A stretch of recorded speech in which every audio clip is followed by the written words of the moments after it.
of this meeting of the Mayor and Council was sent to the Asbury Park Press and the Co-Star, our official newspapers, on December 13, 2023, and notice of this meeting was posted on the bulletin board of the municipal building. Take roll call. Councilwoman Donovan? Here. Councilwoman Kinney? Here. Mayor Buckle-Fusco? Here. Councilwoman Rodinero? Here. And Councilman Levis is absent. Please stand for the Pledge of Allegiance. Allegiance to the flag of the United States of America, and to the republic for which it stands, one nation, under God, indivisible, with liberty and justice for all. Please remain standing for a moment of silence for our troops, their families, and our first responders. Thank you.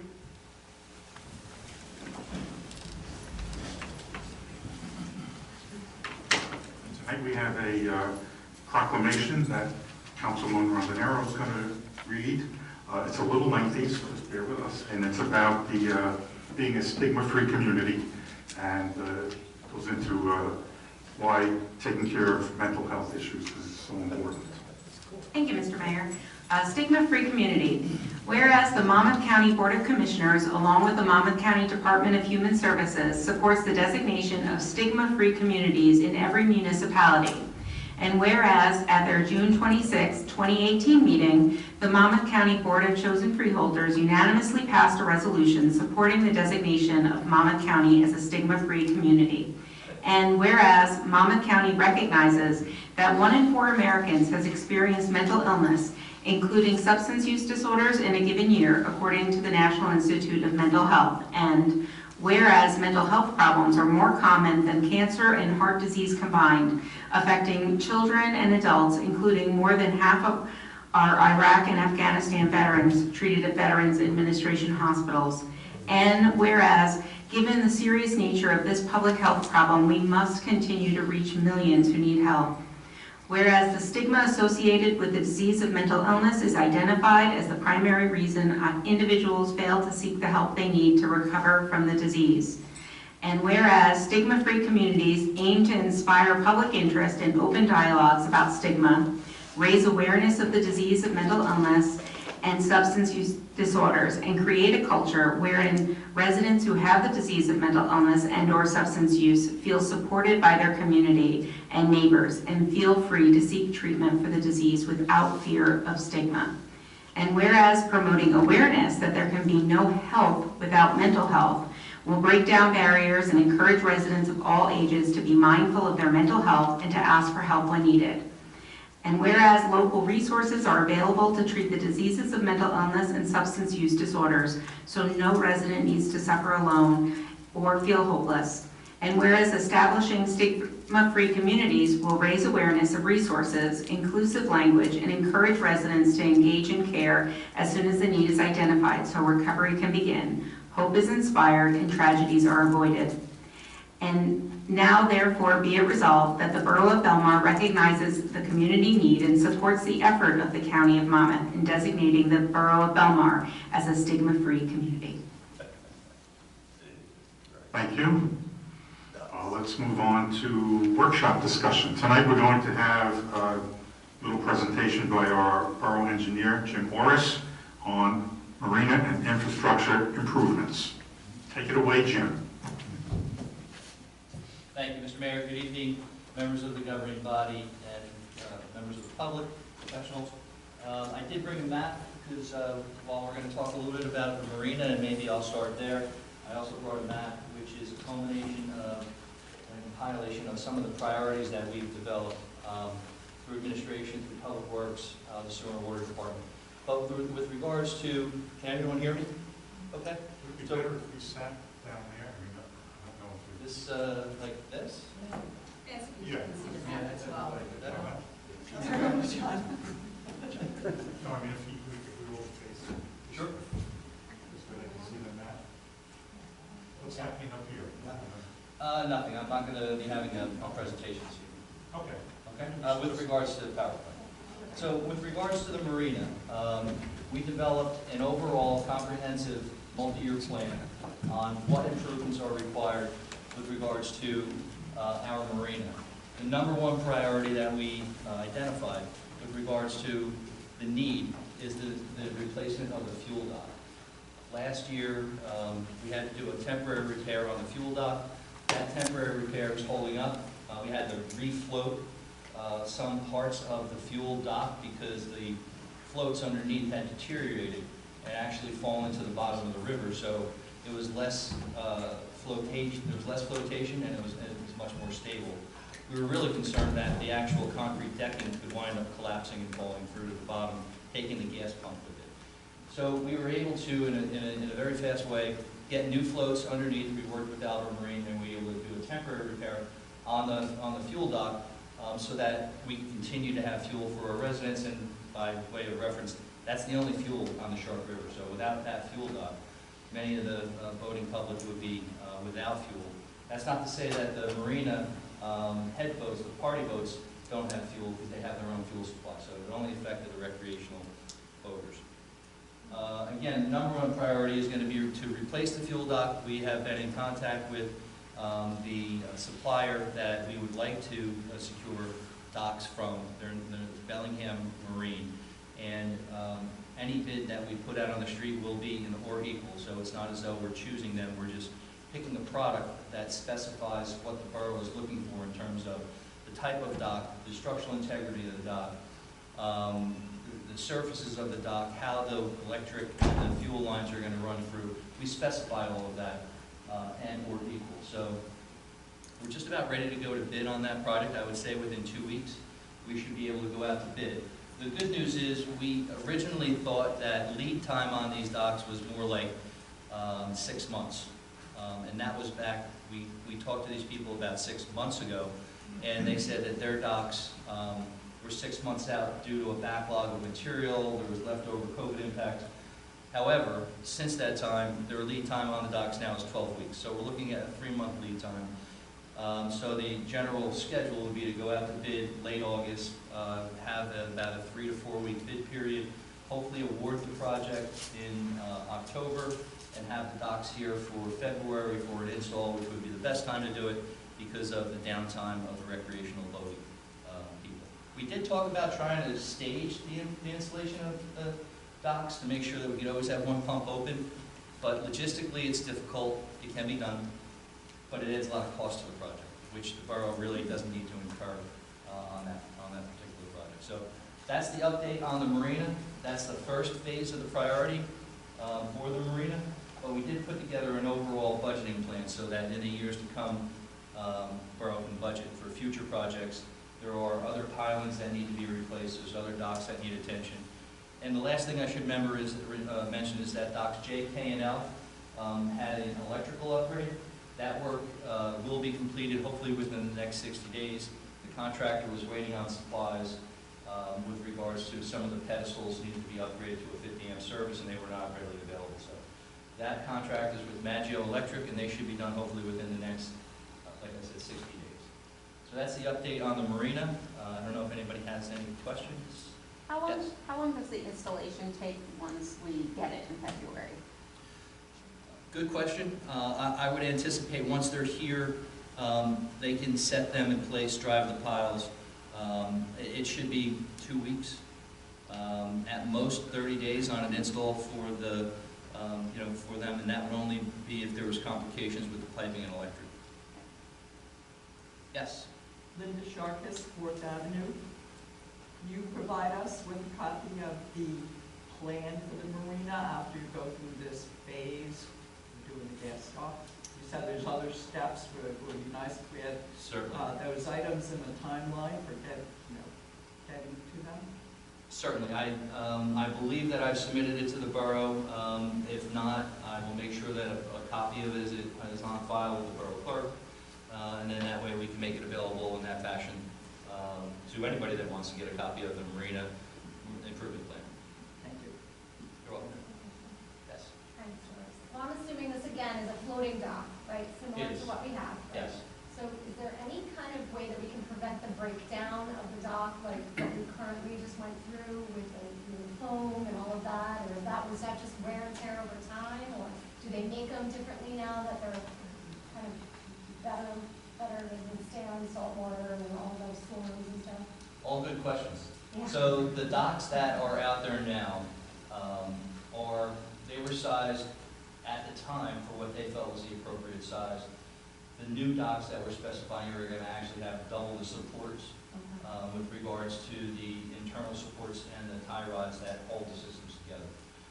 With regards to why the docks failed, there was a fuel leak that somehow made its way into the foam, and once the gasoline hits the foam, it pretty much it disintegrates. It just breaks down very quickly. So what we're doing to combat that is the current design is that there's an encatchment area that if there's a fuel spill, it would go into this little entrapment area. That can also have leaks on its way in and out, and that was recessed into the dock. What we're specifying on this current specification is it's a surface deck in encatchment area, so it'll be about 12 inches high. So the pumps will be a little bit higher, but any fuel that happens to be spilled and all the piping going in and out won't be in the fuel, it won't be in the cell of the flotation, it'll be above deck. So that's a change that we're making. And then the other thing we're contemplating is, right now there's like 6-inch diameter PVC conduit holes that the piping goes through as well as the electric. We're talking about maybe having, instead of it being in a concealed pipe, that we would have a surface tray, if you will, that has a grate over it, so that it would be molded right into the concrete, so you could lift up any section and inspect the pipe. So we went over that the other day with the folks at Belmar Marine. We also talked about it with Jay and Charlie with regards to what their requests are, because they're out there every day, so we're trying to gather their input into the bid documents, and that's all going to be incorporated into the bid. That'll be done in 2 weeks. Two questions. What would be the average lifespan of the new dock when it gets put in? It should be between 10 and 20 years, and I know that's a pretty big span, but a lot of it has to do with weather and depends on the types of storms that we see. I believe these fuel docks were replaced right after Sandy, so we got 10, 11 years out of them before you started to have problems with them. And so this dock, I would say, because it's going to be more structurally sound, it's going to have double supports, we should get closer to 20 years out of the dock. My second question is, what would be the next item on the agenda in terms of the priorities after the fuel dock? What are you seeing? So, Mayor, I'm I glad know you there's brought many that of up. them. I'm glad that you brought that up, because I neglected to mention that there are several pilings that are broken. And the biggest issue that we have with piling replacement is that they're typically 50 to 60 foot piling. And to get a contractor to come in and drive those piles, they need a barge. To get a barge here, they can't bring it over road because the machine that you need to drive the piles is larger than we could fit on a barge. So they have to literally tugboat the barge in through the inlet and bring it into the Shark River, which that mobilization cost is about $200,000 just to get the barge here. So as a part of the overall project, while we're doing the fuel docks, we're going to replace the pilings that are broken, as many as we can afford with regards to the available money right now. The next phase, I believe that there's another section of dock that has, I wouldn't say it has similar flotation issues, but it does have issues with regards to its integrity. I don't recall off the top of my head which dock it was, but it was systematically going through and identifying the docks that have cracks and the docks that have started to see failure. Usually those docks are the ones that face the north, where we get a large fetch of wave coming in when we get the tide and the storm. That's really the biggest enemy of the docks. Gasoline, if the gasoline gets into the foam, and then the other is wave action is really what breaks it down. Bill, any other comment? No, you pretty much spoke about it all. I'm sorry, sir, go ahead. I know that there's some work on the bulkhead down below Ferry Park. But what's the condition of the bulkheads coming back all the way? So, All the way to where the trestle is. What's the condition of bulkheads how much work are they gonna need in the next few years? So when you say the bulkhead, do you mean the seawall along the marina area? Correct. Yeah, so we've looked at that. There are signs that there are some areas that need attention, maybe replacement or repair. And you can tell that if there's loss of soil from the top. So there are areas that is a priority in our overall marina plan. But again, it's gonna come down to funding, priorities, funding, and if we can get grant money for any of the improvements. We've been very proactive in applying for grants. I know the borough's received a few IPO grants associated with the marina, creating transient slips. We're going to continue to look for more grants. Millennium Strategies is our grant consultant, and they've been really having some great success, so we'll continue to leverage their knowledge and contacts for grant money to help offset the cost. Thank you. One more thing, marina related, we got an invitation Friday afternoon for a pre-construction meeting for the fender repair on the Ocean Avenue Bridge. So we don't have details on that, we just received that today.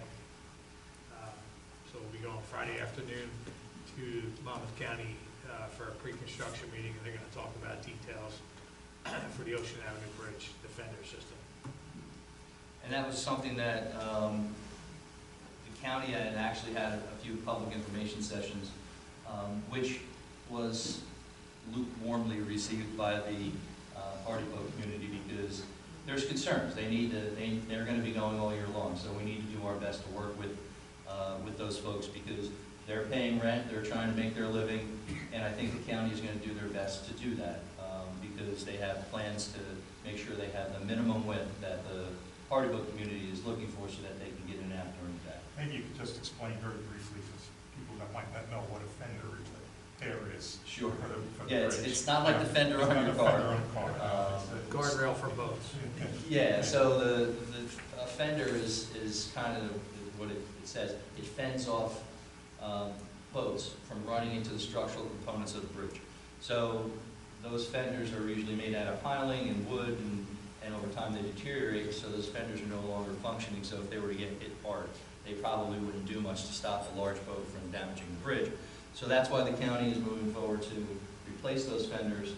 And so when they do that, they're going to set up a barge in the neck of the bridge. And they need to make sure that they're only going to do one side at a time, but they need to make sure they keep open enough clear width and take into account the bridge overhead, because it's not only surface width, but it's height. Because as they move closer to the side, they lose their height. So that's all factored into what the county's been working with the party boat captains. When's that supposed to start? I believe it's supposed to start in December.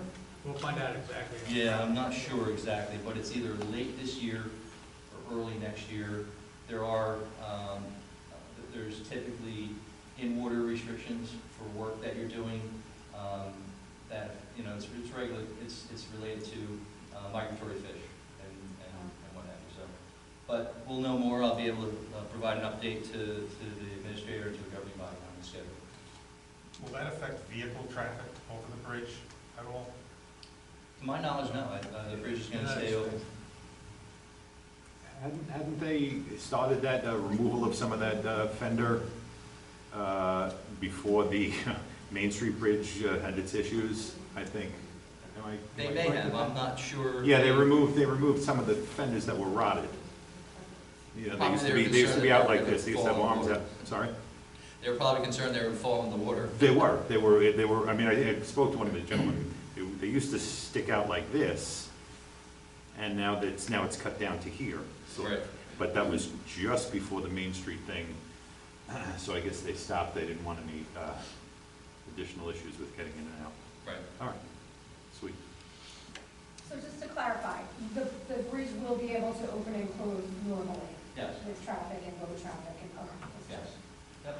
No, there's going to be no Impact. on traffic unless, of course, there's some, procedure that I'm not aware of, and I'll be able to find out more. But based on all the information that we receive, when the fender replacement occurs, it's only going to impact the navigable waters.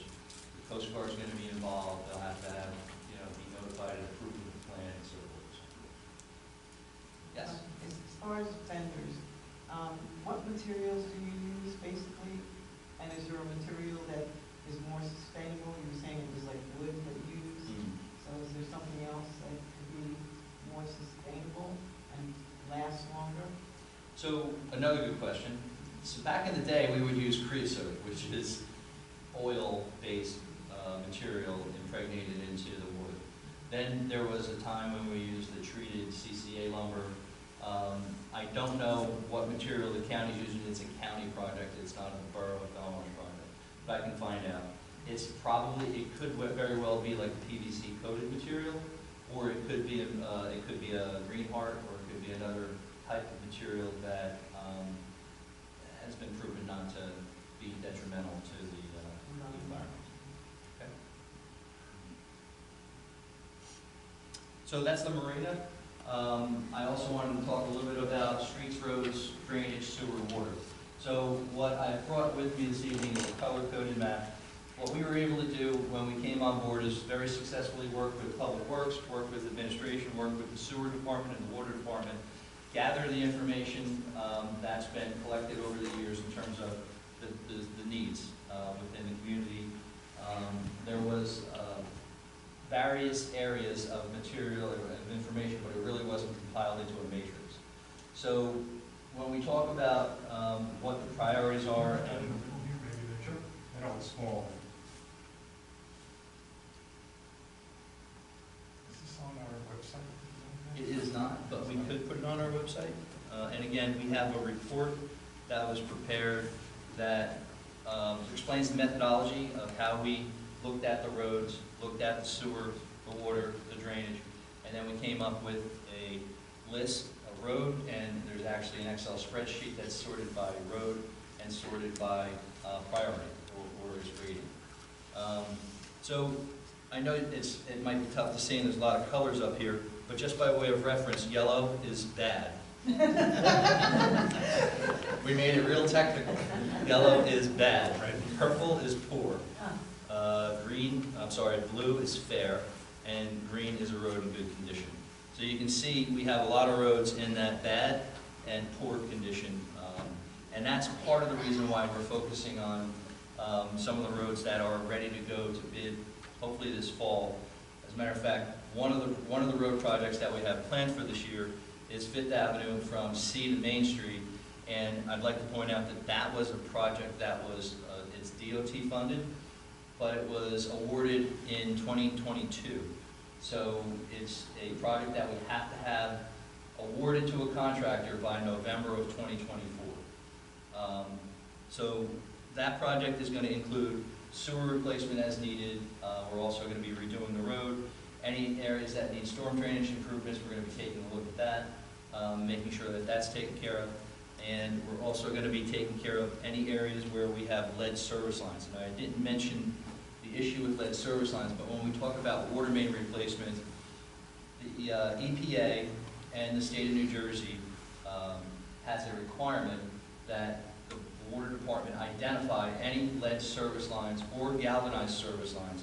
And according to the DEP's requirements, those service lines will need to be replaced. So as we do a road project, we're going to be replacing water main if needed, but certainly any lead service lines will need to be replaced. So with regards to that, when we do 5th Avenue, we'll be replacing those service lines as well. So it's going to include water main where needed, sewer main where needed, lead service lines, and drainage as needed, and then resurfacing of the road. And again, that project has a DOT grant award associated with it, and that's why it's one of the priorities for us, because if we don't utilize that money, we would lose the money. So even if you think that this road is not as bad as some of the other roads, we're really locked into what had been previously awarded in 2022. Okay, I'm going to make a point that it was awarded in 2022 because I know people will say, oh, the mayor left on that law, and that's why it's being done. I had nothing to do with that. But it is running from C to Main. So put it on the record. We had nothing to do with that award. It's just a coincidence that it's in front, one of the blocks is in front of my house. Jim, Yes. I know we're looking at 8 8th Avenue as well, which is one of the things we have on for bond ordinance. When can we expect that we can actually see some work getting done on 8th? So we are anticipating both projects to go out to bid at the same time with regards to 5th and 8th. Okay. 8th has been identified as one of the highest priorities because of the issue with the infiltration with the sewer. So, and that project I think is from ocean to sea. And so when you drive down that road, as you see in the center line, it's undulated, there's a lot of settlement. There's video that we have that demonstrates that we have a large infiltration problem. That sewer line is one of the main trunk lines. I believe it's a 21 inch or 18 or 21 inch. It changes size as it heads towards the ocean. And then it goes into the pump station at the intersection with Ocean Avenue and 8th. So that project is going to include a relining of that sewer line. The depth of the sewer is probably in excess of 15 feet. So to open cut the road and try and replace it would be a huge undertaking and not necessary, because we've taken a look at the condition of the pipe, and most of the issues that we have are leaking joints, and that's a perfect candidate whereby we can use the technique of lining the pipe with a polymer fiberglass type material. We've had a lot of success doing that, and it will stop the I&I problem, and we'll get at least another 20 to 30 years lifespan out of that pipe by doing a sewer lining project. Yes? You said sea to ocean. Why not further up? That yellow goes all the way up on it. So, For instance, past my house. so I believe that we broke it out as what we thought was fundable in terms of bonding capacity. So one of the things that we have to do when we look at the overall matrix of what we can do and what the priorities are, again, we look at the technical parameters, which is, again, road, the condition of the road, the condition of the sewer, the water main, the drainage, the lead service lines, and we kind of overlay it all, right? Then when we come up with all of the projects that need to be done, we have to drop back and find out how much can we afford. And that's what we've done working with the CFO, not only for our infrastructure, but for the marina as well. And so what happens is the water department, and I don't want to talk out of school because I'm not a finance guy, but the water department and the sewer department are what's known as self-funding, self-liquidating. So that basically means as long as they can, as long as their expenses and their debt are in line with their income and rate and ratepayers, then they're self-liquidating and they don't need to have down payments, and the rules to them are different. So we try and align our debt service with the projects that we can do. But the reports that we've done allow us to plan 5, 10, 15 years into the future. You mentioned, did you use a camera study to look at the other place? Was that done recently? Some of it was, none of it was recent. I believe most of it was from 15 or 16. So these issues of infiltration coming through the pipes, there have been areas that repairs have been done in the past where the pipe meets the manhole and there was an easy repair that could be done. But to get into a pipe where the joints are all leaking, there's really no way for you to do a patch. You really are, it's either replace it or line it. But the video that we have, I've spoken with the executive director of Southern Monmouth Regional Sewage Authority, SMRSA, several times, Ryan Krause, who used to work at Birdsall, who used to be the engineer in town, and he recognizes that our issues are not new, and he's been providing some of his thoughts and input on where we should focus our efforts and what where we would probably get the most bang for our buck. Just going to say, go ahead. So with the plans to repave roads, I would like to suggest that people who haven't replaced their sewer lines be notified and perhaps establish a finance program so they could do it now rather than later, after the road is repaved. Because that has been a problem with all the construction roads being opened up. And it's rather a mess by who does, depending on who does the job. Another good suggestion, when we undertake these types of projects, we'll actually send out notices to all the residents on the street when we're in the design phase, notifying them that the project is underway and that they're not going to be able to open the road unless unusual or unforeseen conditions come up. And we also send it to all the utility companies, so if the gas company has a project, they're going to be replacing main on a certain street, that they have their work done before we will get done. And we try and do that early on in the project, and then we'll do it again when we're ready to go, when we're in the in the pre-construction phase. Yeah, it's not easy to get contractors out there in a week's notice. Exactly, yes. Thank you. Is there a time that they're not allowed to cut? Like, I'm on 15, I moved in a year later, it's gorgeous, Right. and they're already cutting for different things.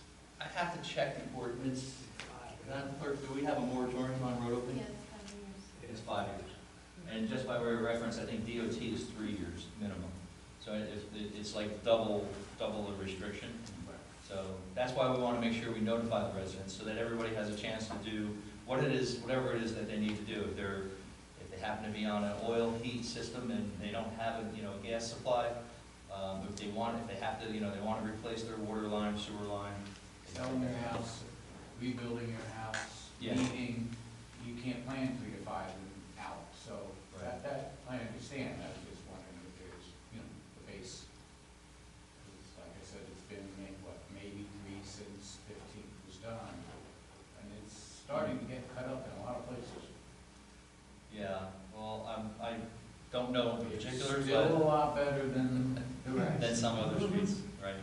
Mayor, you wanted to? Yeah, I was going to say, a lot of people may not understand how why there's a pump station on Ocean Avenue and why the sanitary sewer system flows towards, goes east, and then it has to get over to Smyrna, which is by ShopRite, over on 18th Avenue. Maybe you could just give us a brief, idea of how things flow into that 8th Avenue, and then once it gets to the pump, like where does it go? Right. So they understand that it's a big loop. It is a big loop, and you would think that you might see all of the sanitary sewer run away from the ocean, but as near as I can tell, and it's different in every town, but in this town, looking back at some of the old maps, I believe that there's an underground vault that a lot of the borough used to drain to, and then there was also an ocean outfall that basically the effluent would, on a periodic basis, be pumped out into the ocean. That's back in the 60s and 70s before the Clean Water Act. But I was looking on some of the old maps, and Billy and I were looking at them the other day, and we pointed to the one. There used to be a pipe right there that went out into the ocean, all by itself, and that would probably have been your discharge pipe for your sanitary sewer. So that's why everything drains that way. And so, but ultimately the pump station now is alongside of that, and that vault's no longer in use as far as I know. If it is, it's tied to the pump station, and then the effluent is pumped, I believe, south to Lake Como. There's probably another pumping station that then brings it out back towards the mainland, towards the treatment facilities. So it goes probably along, I don't know if it goes along Ocean Avenue or A Street. I think it's Ocean Avenue is what we were talking about the other day, and that's actually the Smyrna's line. Okay. That's And then from there it goes, we don't know if it goes down 18th or 19th. Off the top of my head, I don't know, I can find that out. But it But does. even this area here, this all drains, Rhode Island, everything drains. Up there. Yes. It just doesn't seem. Correct. Yep. But there is another drain. Here's another one down by L Street, isn't there? Isn't there another pump that goes to Smyrna, or is there only one line that goes to Smyrna? Is that the one that pumps down and around and into 8th Street? On 35? Yeah. Yeah. Kind of runs parallel. Yeah. So there is another one too. Yeah, but I think that winds up pumping and crosses the railroad track and comes back to 8th. Ties into the trunk line. It all goes back to the same So spot. basically, all of this sanitary sewer system goes up 8th Avenue. Yes, it's, I believe at its largest point, it's like the 21-inch pipe, and then the last leg goes to 24-inch pipe. So it's pretty large pipe for sanitary sewer purposes, and it's old reinforced concrete pipe. So, but that's the 8th Avenue project, and that's like at the tipping point of what we could afford, I should say the bonding for the year. And then we're going to use the information to look for more grants. I've talked a lot about grants. 14th Avenue, that also has a grant from the DOT. And this year when we applied for a grant from DOT, we applied for 6th Avenue, 6th Avenue, all the way down to B Street, 6th and South Lake. And we're also going to be looking to upgrade the stormwater outfalls there with environmentally friendly techniques as a part of the grant application. So there are manufactured treatment devices out there that can help sort out and remove some of the solids and some of the impurities before it would go into the lake. That would be a first step to help with the water quality too, because many of the outfalls in and around the lake all drain to the lake. So, with regards to the boardwalk, I don't know if we wanted to talk about that. Is that part of our infrastructure? The borough received a $1.5 million grant from the state of New Jersey to do a new bathroom in 16. So that's in the conceptual planning phases. That grant, I think, had a $75,000 match. It was a very minor match. So that project is slowly kicking off. And I would tell you that we're probably looking at having that facility built over the course of 25 and be ready for the summer of 26. So that it's going to take that long because of the permits that are involved. It's going to require capital permits because it's going to be the way that we've laid out the project. It'll be pile supported on the beach side of the boardwalk and similar to the other pavilions that we have. But that's all in concept plan phase right now. But the good news is the Boardwalk Preservation Fund provided the borough with $1.5 million for the project. While you're on the subject, can you just give an update for the 3rd Avenue restroom? I know we've talked about it, but just of where it stands right now. Absolutely. So we've had several discussions with DEP with regards to all the bathroom trailers, and we're moving forward with their directives. So we have a beach access permit that says that all the trailers have to come off the beach within a certain time frame. We submitted a permit modification, and the trailers at 19th, 16th, 11th, and 8th can be there, but we have to get a flood hazard permit. So we're in the process of doing that. And then at 3rd, well, the trailer at 6th was removed because we have the bathrooms at the Taylor Pavilion. The trailer at 3rd didn't qualify in the DEP's eyes as having pre-existed before a certain date. So they essentially said that we can't have that trailer there.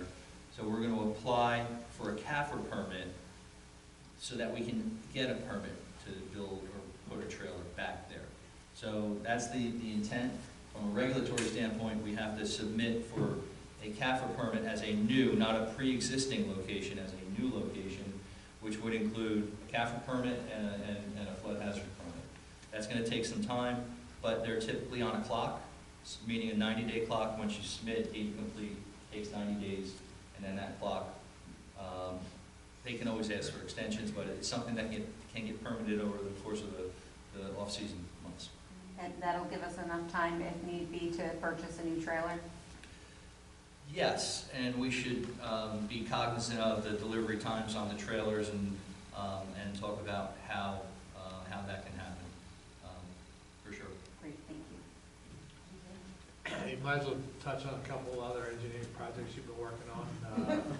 Over Silver Lake, Taylor Pavilion, and the gazebo. Sure. Finished. So the Taylor Pavilion project with regards to the new bathrooms and also the east wall reconstruction. So I'll start there. The east wall, there was glass doors there that are now replaced with windows. And those windows actually provide a better view because there's no panes on them. There's no more grid on the windows. And we're also waiting for the single 3.0 or like the regular opening doors. I think there's a double and a single. Yes. A double and a single. Those doors are on order and they're going to be replaced in August. We're going to work with Mr. Walsh with regards to timing, make sure that we don't impact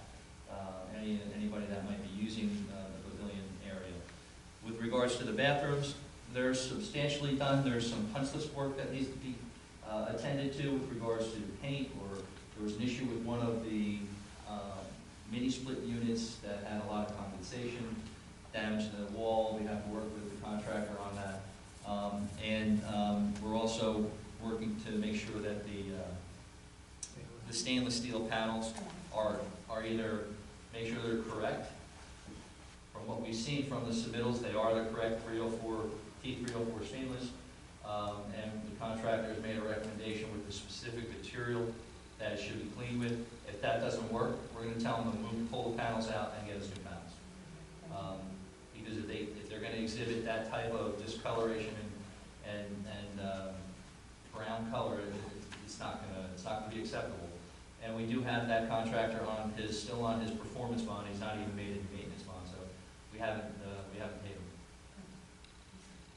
Yes. Where was the stainless steel you're talking about made? Where does it come from? So I believe it was American made. American I made? do have the catalog cut over there. I can double check that. But it was as specified by the architect, and it was the higher grade stainless steel that's used typically. The designation is T304. All right, because I've heard many bad things about Chinese stainless. Many bad things. So, but you know, the interesting thing is the panels in the men's room. If you go in there, they're not exhibiting the same thing. I honestly, if it's not something that happened with if it's not something associated with a clean agent, I think it just might be a defective lot. I mean, it could just easily be those panels came from a different lot, and there was something in the production that caused it to have a defect in it. But we will make sure it's right. So, Gazebo. okay. So with regards to the gazebo, that project expanded due to necessity. So the Public Works, Mr. Musto and I went out and looked at the gazebo a few times and thought that from what we saw that it didn't have many structural problems to it. But we also didn't pull off all the facades because the columns that are there are bounded by decorative board. However, there was a very large windstorm that we had came through, and that windstorm racked the gazebo.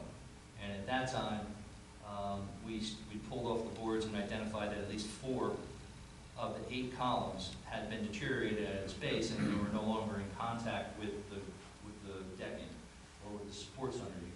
So we got quotes to do the repair on that gazebo, and as the contractor kept working through the actual repair, he identified that when he pulled the decking back, that the existing framing, having nothing to do with the windstorm or nothing to do with anything that the contractor did, the existing framing wasn't sitting properly on the concrete foundations. These columns never made it to the concrete foundation, they were just screwed into the decking. That's how they work.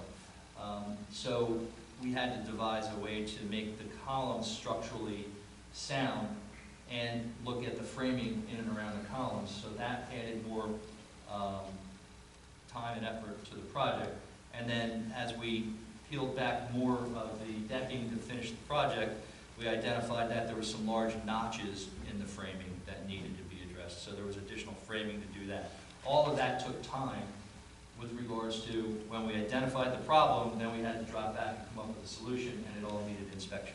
So that's why the project took so long. We did make some improvements to the gazebo. Not only the structural components are much more sturdy than it ever was before, but the gazebo is 99.9% maintenance-free with regards to the railing, columns, and the decorative railing up top. The only thing that's not is the little arches all the way up top. There's like 16 of them that would have to be painted once in a while, but for the most part, it was really unforeseen conditions that drove all the additional work so that we could make sure that the gazebo would be secure and structurally safe and last quite a few more years now. Is it finished now, gazebo? Is it done? It is, yes. Oh, no. Yeah, it's complete. So if you go and you look, all of the railings that you see there are now, they're maintenance-free, but they're not just regular plastic railings, they're structural railing with aluminum support in the center, because they span a little bit more than 10 feet, which was also a problem, because most of the railing comes in 6, 8, and 10 foot. Ours were like 10'6".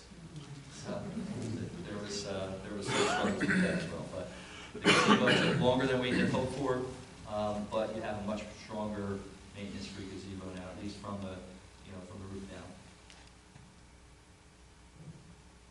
Excellent, thank you. Okay. Thank you. Thank you. Thank you very much.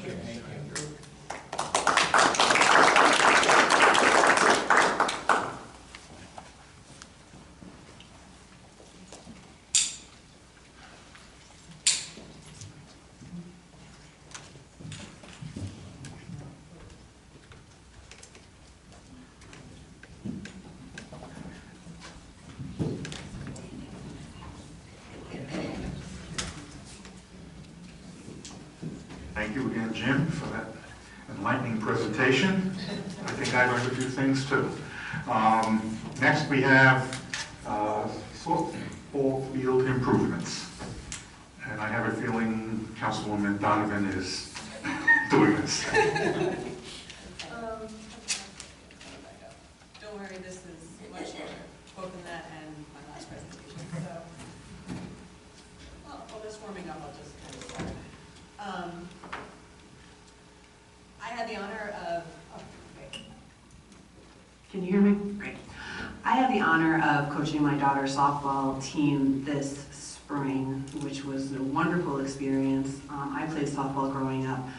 But the one thing I noticed while I was coaching, and Councilman, what's up?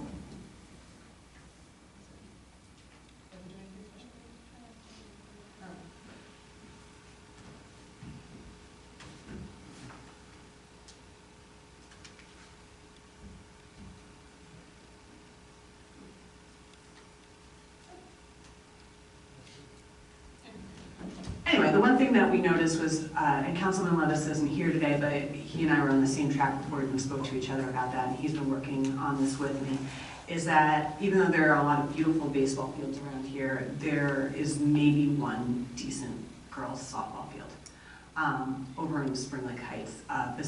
Spring Lake. Besides that, the girls in Belmar, Avon, Spring Lake Heights, are playing on fields that are sand and pebbles. And it's a shame, and it shouldn't be that way. So we came up with a plan along with our engineer, who has been tireless here, to fundraise for to redo the softball field on 14th and Main. Oh, here we go. so, The problem with the current field as is, if you guys have ever been there, is that it is in disrepair. It floods really easily. It is also very rocky. The proportions aren't quite right. The clay is low quality. There's no dugouts, no scoreboards, and some of the equipment that we'd like we don't own. So this is the proposal for the new one. We have new clay.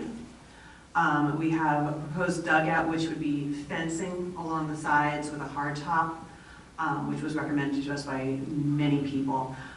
There would be two new scoreboards, one facing the baseball field, which is over on 12th and Railroad, one for the softball field, which actually the PTO has already agreed to donate, along with a batting cage, and then proposed extra, if we can afford them, areas for warming up, along with the PTO has requested a long jump area for the elementary school track team.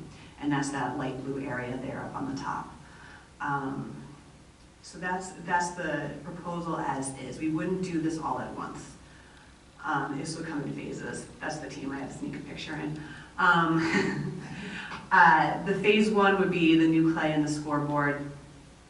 Phase two, dugouts. And then we'll be looking at batting cages and a pitcher's area. I should tell you now, softball fields are not little baseball fields. They're different fields. The major thing you should know is that there's no grass in the softball infield. It is all clay. The other thing is that there's no mound on a softball field. It is a circle. It has to be flat because girls pitch differently than in baseball. So all that has to be done. I've met with Tri-Shore, and they're very interested in supporting this project. They know that the entire Little League, Tri-Shore Little League needs more softball. So this field would be an asset. We're not talking about an asset just for Belmar girls. This would also be usable for area Avon, Belmar, Lake Como, Spring Lake Heights. And of course, for slow pitch if they were interested in using it as well. It would also bring in more people to that area of Main Street, which is badly needed. Right across is Hazel. They do great. Girls love Hazel, that store anyway, but that surrounding area, and there is parking over there as well. So to support this, we will be looking for corporate donors, but on October 6th, please save the date. We will be having a cornhole tournament over at Bar A. The cornhole is really fun. We think you'll all enjoy it. It'd be $100 per team, 2-person teams. To register, you can come in for $30 without doing the tournament. Kids are free. We welcome kids to come in. And I hope everyone can join us there. And I'm happy to take questions. Thank you. When did this start? Are you hoping? We're hoping that we would have the new clay down and be ready for the spring.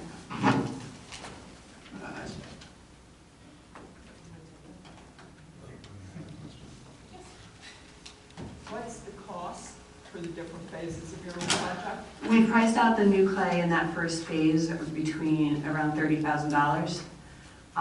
We don't have multiple quotes for the dugouts yet, but we had one that came in around 40 for the dugouts, which would just be benches, an on-deck area, and like I said, that hard top with the fence around the side. Thank you. And this Scoreboard was a little under 10 grand. Any other questions? Okay, let's, any other workshop issues, discussion? Okay, let's move on to petitions. Did we receive any petitions since the last meeting? I did not receive any. And I guess we're up to approval of the minutes. Can I have a motion to approve the minutes of the July 23rd meeting? Motion. Second? Councilman Kinney? Councilman Donovan? Yes. Councilman Kinney? Yes. Councilman Yes. Montanaro? Yes. Reports of council. Councilwoman Donovan? I wanted to point out to everyone that we have a small wireless ordinance on today's agenda. And I wanted to explain that to everyone really quick. If anyone gets my emails, you know I was watching that Supreme Court case that put down the decision about the Chevron doctrine recently, which basically said that the legislative body should be, it took away some power from regulatory agencies to hand down rules, handing that power back to legislative bodies. And so when that happened, I asked our telecommunications attorney to write a memo asking if that could be applied to our situation here in Belmar, which he did.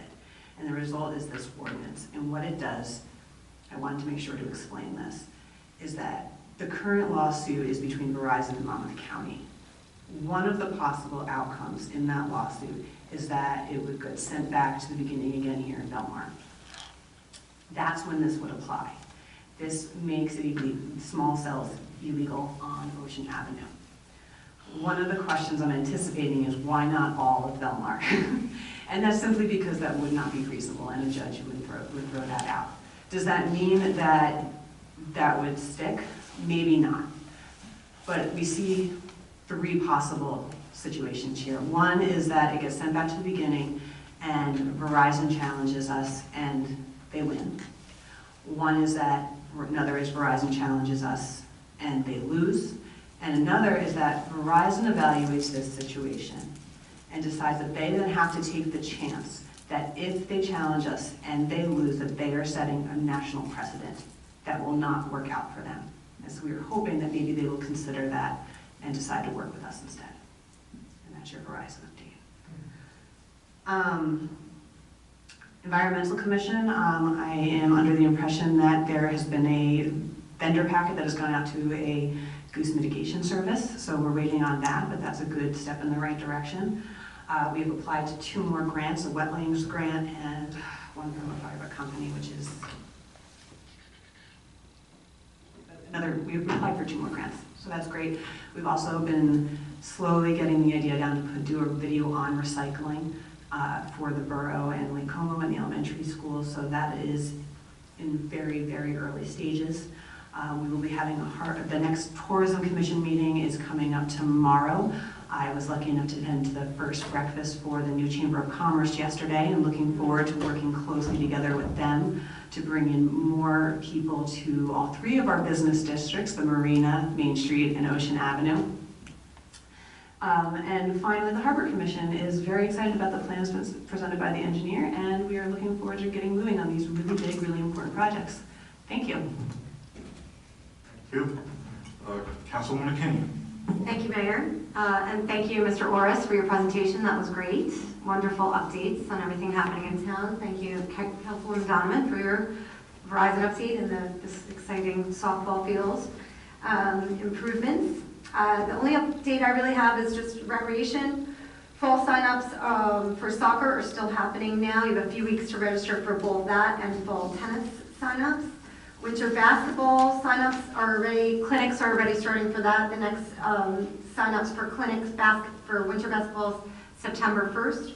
And then Andrew Lobby is going to be performing this Friday in the plaza. Around the schools, the only thing I have is that Belmar Elementary School is anticipating getting their new metal roof that should be installed before the first day of school. The first day of school for Belmar Elementary is September 4th, and the St. Rose schools start September 5th. And that is all I have. Thank you. Councilwoman Rondinero. Thank you, Mayor. I wanted to congratulate as well our Belmar Chamber of Commerce and its executive members who are working hard to keep Belmar businesses thriving. Although I missed the ribbon cutting this weekend, I got my hair cut at the new salon, Main Beach, across from the elementary school, and got to congratulate the owner, Natasha Kandari, and her wonderful staff. Since this is our last meeting in August, I just wanted to thank the entire beach staff, our beach checkers, bathroom attendants, lifeguards, our camp director, our counselors, junior lifeguard teams, Belmar Water Rescue Team, our police department, our specials, our DPW for keeping the beach so clean, and everyone who's helping make this summer a successful one for the beachgoers here. Thank you, Jim Morris, for your discussion of the 3rd Avenue bathrooms. I'm crossing my fingers that we get good news with the CAFRA permit. The Belmar Housing Authority met last Monday. They voted to reject the proposal to join Belmar's affordable plan, which we had already anticipated from their last meeting. On the facade issues, when asked when we could expect the federal funding from Congressman Smith's community development funding, Executive Director DeSantis stated that the BHA could be waiting up to 8 months. So I'm really hoping that they're not going to be waiting that long because they are waiting to get the funds to get the bid out for the facade repairs. On the positive, I was told that the backup generator worked well during a small power outage that they had recently, so no one had to worry about having use of the elevator or not having use of the elevator. I'm currently working on advocating for moving up the start completion date of the promised crosswalk from NJDOT. It's currently scheduled for completion in 2027. And I'd like to ask the mayor and the council if I draft up a letter, if I could get your support on that, and we can send that forward to NJDOT and see who else we could maybe get to help co-sign a letter of support, because our seniors that's a dangerous crosswalk for our seniors. Thank you to our Belmar Police Department and for our chief for making sure we have a new sign for the crosswalk that is there. That's much appreciated. The Belmar Public Library has Danny White on the lawn of this library this Thursday at 6 p.m. And then the E-Borough Bandits, August 20th at 6 p.m. That's Tuesday. Bilingual Story Times is Friday at 10, and Tech Times for adults and seniors, which I'm now feeling like I could really use Tech Time, is Sundays at noon. And the next Belmar Public Library Board of Trustees meeting is September 9th, where the Strategic Plan Committee will present our strategic plan to the trustees. Thank you. Okay, as usual, the council members have covered everything that there is to cover, leaving nothing for me. So unless there's one last minute. I almost forgot. I wanted to send out a congratulations to Amy White, who we honored her last year. She again took first place in, I believe, 2 different events in nationals, in the National Lifeguarding Competition. And we had 2 junior guards who also won in their divisions at the National Junior Guard Tournament. So congratulations to them. Okay. That's it for reports of council. Let's go to the public session for the resolutions on the agenda. If anyone has a comment they would like to make, please step up to the mic and state your name and address. I have a motion to close the public session. Motion? Second. All in favor? Aye. Aye. Can I have a motion to approve the resolutions? We'll do it as a consent agenda. Can I have a motion to approve the 3 resolutions as a consent agenda? I'll make the motion. Second? Councilman Donovan? Yes. Councilman Kinney? Yes. Mayor Buckafusco? Yes. Councilman Rondanero? Yes. Next, we'll do first reading and introduction, ordinance 2024-17. This is a bond ordinance providing for various capital improvements and authorizing the issuance of bonds and notes to finance a portion of the costs thereof. We have a motion to offer for first reading. I'll make the motion. Second. Councilman Donovan? Yes. Councilwoman Kinney? Yes. Mayor Buckafusco? Yes. Councilman Rondanero? Yes. And next is ordinance 2024-18. This is an ordinance supplementing Chapter 43, small wireless facilities in the right-of-way to further regulate small cell wireless facilities in the borough. We have a motion to offer for first reading and introduction. Motion. Second. Councilman Donovan? Yes. Councilman Kinney? Yes. Mayor Buckafusco? Yes. Councilwoman Rondanero? Yes. All right, now we're on to public session. If anyone would like to speak, please step forward, state your name and address first.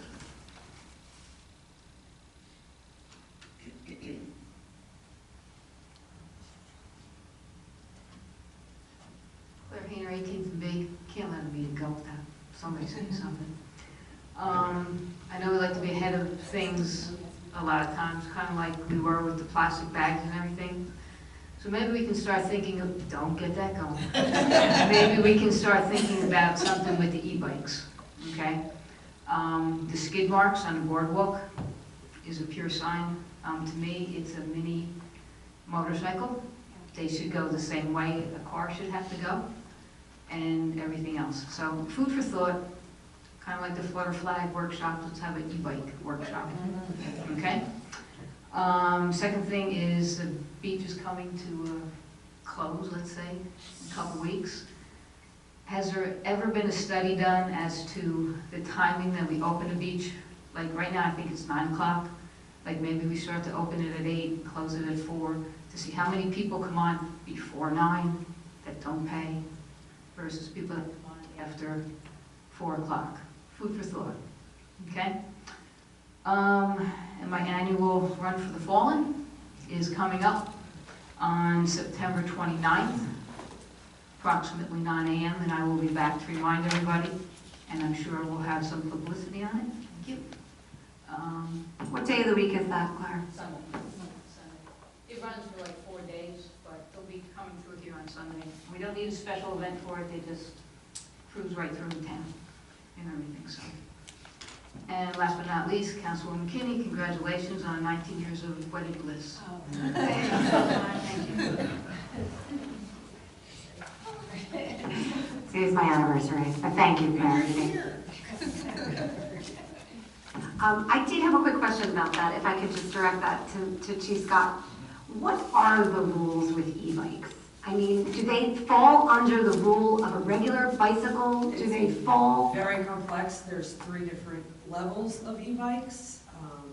the ones that you guys are, everyone's seeing out there that are running 30, 40 miles an hour are illegal, basically.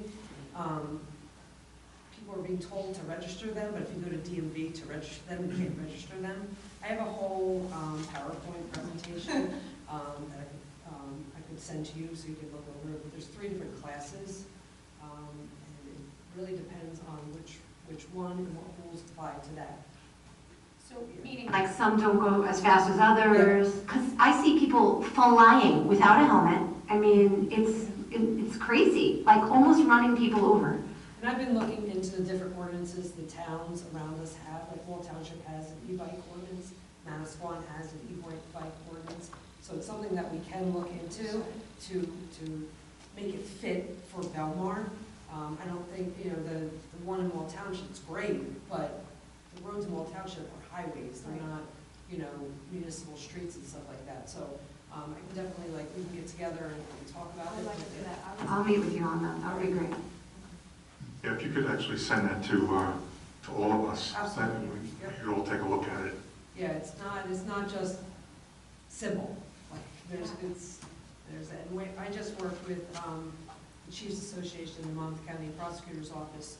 We just did like a week-long PSA on it through social media, and there's a lot of information there too, so I can get a copy of that. That'd be great. And we were also posting it on our PD page as well.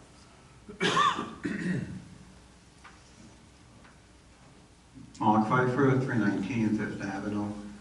On the e-bikes, and you're right, there's like 3 types. E-bikes really, if they have a pedal assist, which is the easiest type of e-bike, you are only moving forward if you are pedaling. Then, what you see a lot of younger people driving around town are the throttle assist, kind of like a motorcycle, not as safe as the pedal assist. And then you have the 3rd level, which I think now you need to be licensed for the 3rd level. It's like a mini motorcycle in a sense. And it's supposed to be registered and insured, but like I said, if you go to DMV, they don't register them. So there's like a disconnect between the state and these, yeah. So Angela and I are really casual bikers. We'll bike down to Lake Como, we'll go to Asbury or that. I have a coaster bike, no gears, have a 7-speed bike. And before the e-bike, we had the pedal assist. We bought that because it's the safest. If it was windy out, which most of the days here it's windy, we wouldn't go out bike riding. Now with the e-bike, with the pedal assist, we go out all the time. We go down 4th Avenue from 5th Avenue, and every block on 4th Avenue has stop signs, except the 16th. So that's the only block that really you have a concern with. And then you just make a couple of turns. You're down at Lake Como, which we all know Lake Como has the path around the lake, which is beautiful. But now we don't even think about the wind. We want to go out bike riding, we'll go bike riding. We're down to the marina. So the pedal assist really has changed, socially for us. And we're not going fast. I mean, I'm probably going slower on my e-bike than I do with my regular bike. But it's just a major difference. So I'd just like you to remember that. And I think, with the e-bikes, I think they were following the same rules. Like you're supposed to get down, one-way street. You're supposed to stop at a stop sign. A lot of people aren't doing that. But just bear in mind that the pedal assist is really something that has been great for seniors. And just to clarify, I have nothing negative against e-bikes. I just think there needs to be more rules with regards to how fast they can go, the helmets,